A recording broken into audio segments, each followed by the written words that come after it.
علی بھائی اگلا سوال ہے، ویڈیو گیمز اور اسنوکر کلب سے حاصل ہونے والی کمائی حلال ہوگی یا حرام؟ پلیز وضاحت فرمائیے گا۔ کسی بھی خاص چیز کو حلال و حرام کے بارے میں طے کرنے کے لیے یہ چیز ضروری ہے کہ آپ اس سے جڑی ہوئی ساری چیزوں کو دیکھ لیں۔ کیٹاگوریکلی تو ہم یہ نہیں کہہ سکتے کہ ویڈیو گیم کھیلنا یا سنوکر کھیلنا یا لوڈو کھیلنا یہ حرام ہے، جب تک کہ اس کے اندر حرام کی آمیزش نہ ہو جائے۔ ویڈیو گیمز اگر کسی جگہ پہ اس اعتبار سے ہو رہی ہیں کہ وہ جوئے کی کیٹیگری میں فال کر رہی ہیں تو پھر وہ تو سر حرام ہے، اور اس کی نشانی یہ ہے کہ جو ہارے گا پیسے دے گا، دوسرے کے پیسے ڈوب گئے۔ ہاں اگر یہ ہو کہ دونوں دوست مل کے اسلامی بھائی کسی جگہ سنوکر یا ویڈیو گیم کھیلیں، کوئی جیتے کوئی ہارے، اینڈ رزلٹ یہ ہو کہ پیسے دونوں آدھے آدھے دیں۔ اسی طریقے سے کرکٹ میں بھی آج کل جوا لگا ہوا ہے، آج کل خیر کافی عرصے سے ہے، تو وہ جوا بھی حرام ہی ہوگا۔ یہ دو چیزیں نا اللہ تعالیٰ کو بڑی ناپسند ہیں جی، معاشی کیٹیگری میں جو چیزیں فال کرتی ہیں، ایک سود اور دوسری جوا۔ سود کے بارے میں سورۃ البقرہ کی آیت نمبر 279 میں آیا کہ اللہ اور اس کے رسول کے خلاف جنگ ہے، اللہ اور اس کے رسول کی اس کے خلاف جنگ ہے جو سود کھاتا ہے، چاہے سود بالرضا ہو یا بالجبر ہو۔ سود کو بھی فی نفس ہی اللہ نے حرام کیا تاکہ استحصالی نظام نہ ہو۔ اور جوئے کے بارے میں سورۃ المائدہ میں اللہ تعالیٰ نے فرمایا ہے کہ جوا، شراب اور یہ جو جوئے کے لیے وہ تیر چلائے جاتے ہیں 5 سے، یہ سب کے سب شیطانی اعمال ہیں اور پلید چیزیں ہیں۔ اور پھر اللہ نے دھمکی دی اینڈ پہ، باز آتے ہو کہ نہیں؟ جوئے میں کیا ہوتا ہے؟ جوئے میں یہ ہوتا ہے کہ جو شخص بیٹر فیکٹس آف لائف کو فیس نہیں کرنا چاہتا، راتوں رات امیر ہونا چاہتا ہے کہ یار کو محنت نہ کرنی پڑے، بس لگاؤ تو۔ اور سودی ذہنیت کیا ہے کہ جو پیسہ کمایا محنت سے اس کو پھر لگاؤ اور پیسے سے پیسہ کماؤ۔ کاروبار تو مشکل ہے نا، اس میں تو نقصان بھی ہو سکتا ہے، سود میں تو نقصان ہوتا ہی نہیں ہے کیونکہ آپ نے لینا ہی لینا ہے۔ تو یہ دونوں کے پیچھے دنیا اور مال کا فتنہ ہے۔ اور شراب اور جوئے کو آپ دیکھیں قرآن میں اللہ نے اکٹھا ذکر کیا ہے۔ شراب میں بھی یہی ہے کہ چلو میں بلی تو غائب نہیں کر سکتا، کبوتر کی طرح آنکھیں بند کر لوں، نشے میں آؤں تو جناب ساری تکلیفیں دور، کہتے ہیں نا جناب وہ نشہ کیا تو سب کچھ دور ہوگی تکلیف، حالانکہ پریکٹیکلی وہاں پہ موجود ہے۔ یہ بھی شارٹ کٹ ہے تکلیف دور کرنے کا، جوا بھی شارٹ کٹ ہے۔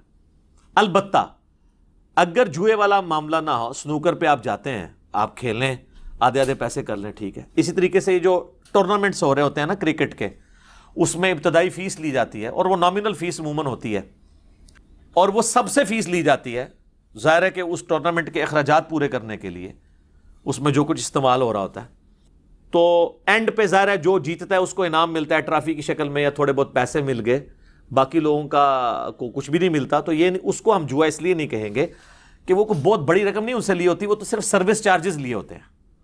ہاں ادھر بھی اگر لاکھوں روپیہ لیا جائے اور کہا جائے کہ جی یہ 12 ٹیمیں ہیں، 12 لاکھ ہے، جو جیتے گا اسے 12 لاکھ ملے گا، باقیوں کا لاکھ گیا تو پھر وہ بھی جوا ہو جائے گا۔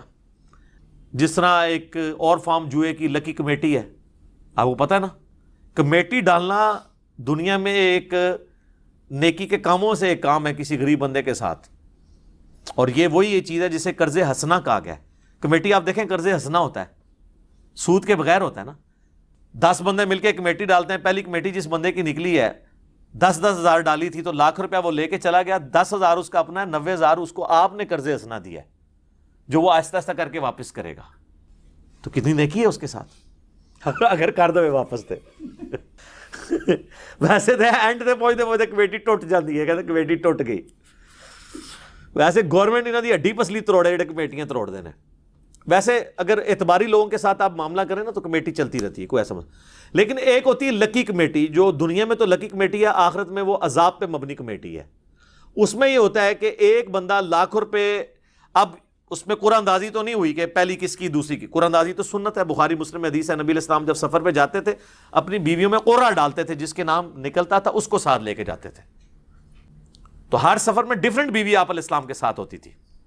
تو قرآن اندازی کرنے کی بجائے وہ یہ کرتے ہیں کہ لاکھ کی کمیٹی 10 بندوں نے ڈالی نا، ایک بندہ کھڑا ہو کے کہتا ہے جی میں اس کمیٹی کو جو ہے نا وہ 90,000 میں اٹھا لیتا ہوں۔ 90,000 کا مطلب یہ ہے کہ 90,000 گویا کہ مجھے 90,000 ہی میں لے لیتا ہوں، اوپر کا جو 10,000 ہے نا وہ تم باقی 9 بندے آپس میں تقسیم کر لو۔ تو سر یہ تو سود ہے، پیسے کے ذریعے پیسہ ہے. اور یہاں تو یہ تو میں آپ کو چھوٹا بتا رہا ہوں, لاکھوں کی کمیٹیاں ڈلتی ہیں. بڑے کاروباری لوگ جن کو فوراً پیسے کی ضرورت ہوتی ہے, 30 40 لاکھ کی کمیٹی, 40 لاکھ کی کمیٹی ڈالتے ہیں, 35 لاکھ میں اٹھاتے ہیں, اور وہ جو 5 لاکھ ہوتا ہے نا, وہ باقی لوگ آپس میں تقسیم کر لیتے ہیں بیٹھے بیٹھے. اب اصولاً, اور وہ نکلی اس کی 40 ہے, لیتا وہ 35 ہے, 5 وہ چھوڑ دیتا ہے باقیوں کے لیے آرام کھا لیں. تو اس طرح کی لگی کمیٹیاں یہ بھی حرام ہے, اور یہ عموماً کاروباری لوگوں کے ہاں رائج ہیں. اور میں نے دیکھا ہے کاروباری لوگ تو بالکل حلال و حرام کی تمیز بہت کم لوگ ہیں جو کر رہے ہوتے ہیں, اور وہ سمجھ رہے ہوتے ہیں کہ یہ ہم جو کچھ کر رہے ہیں نا, یہ تو بس اس کے بغیر تو کاروبار چل نہیں سکتا, اور ہمارے پاس کوئی ذریعہ بھی نہیں ہے. جتنی بھی گیمیں سنوکر کی شکل میں, لوڈو کی شکل میں, انڈور ہوں آؤٹ ڈور ہوں, جب تک ان پہ جوا نہ لگے یا ہارنے والا پیسے دے اور جیتنے والا نہ دے, یہ والے معاملات نہ ہوں, تو وہ حلال ہوگی. جوا لگ گیا تو وہ حرام ہوگی. پھر بعض لوگ کہتے ہیں ہم تفریح کے لیے کیا کریں, تو تفریح کریں نا میرے بھائی, آدھے آدھے پیسے ڈال کے کریں تفریح, مل کے کریں نا. اور قرآن نے تو آپ کو جو تفریح بتائی ہے وہ ہے سیرو فی الارض, زمین میں گھومے پھریں, جائیں ناردرن ایریاز میں چلے جائیں, اپنا ٹائم گزاریں, نیچر کو قریب سے دیکھیں, اللہ کی قدرتیں دیکھیں, کتابیں پڑھیں. زندگی اللہ نے ایک مقصد کے لیے دی ہے, اس مقصد کو پورا کریں.